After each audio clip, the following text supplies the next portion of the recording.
Imagine this. You're sitting quietly, maybe on your phone, maybe just thinking, and suddenly that familiar urge hits. You feel pulled to open that app you promised to quit, eat that junk food, take that cigarette, or relapse into the same old habit. And in that moment, it feels almost impossible to say no, like your brain is screaming louder than your willpower. But here's the scientific truth. You're not weak, your brain is simply wired to chase short-term dopamine over long-term goals. And until you learn to rewire that circuit, urges will keep controlling you.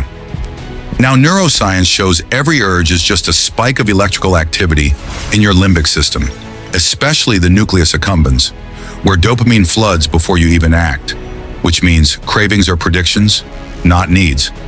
And that's exactly why CBT and NLP have proven methods to kill them. CBT's first tool is urge surfing. Instead of fighting or obeying, you ride the urge like a wave, noticing it rise, peak, and fade, usually within 10 to 15 minutes if you don't feed it. You label it, this is just an urge, not a command, and suddenly it loses power. Second, CBT teaches thought restructuring, because every urge comes with lies like, just once won't hurt, or I'll quit tomorrow. Here you challenge those thoughts with reality. How many times have I believed this and regretted it? If not now, when?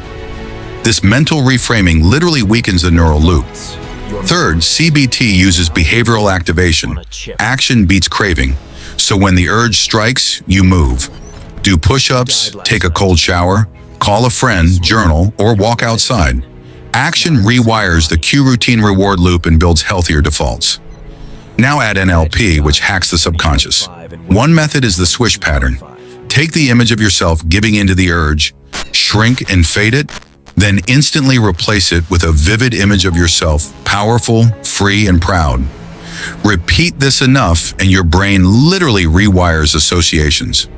Then there's anchoring, where you capture a powerful emotional state, maybe after a workout or a win, by pressing thumb and finger together. Later, when an urge comes, fire that anchor and instantly shift into strength.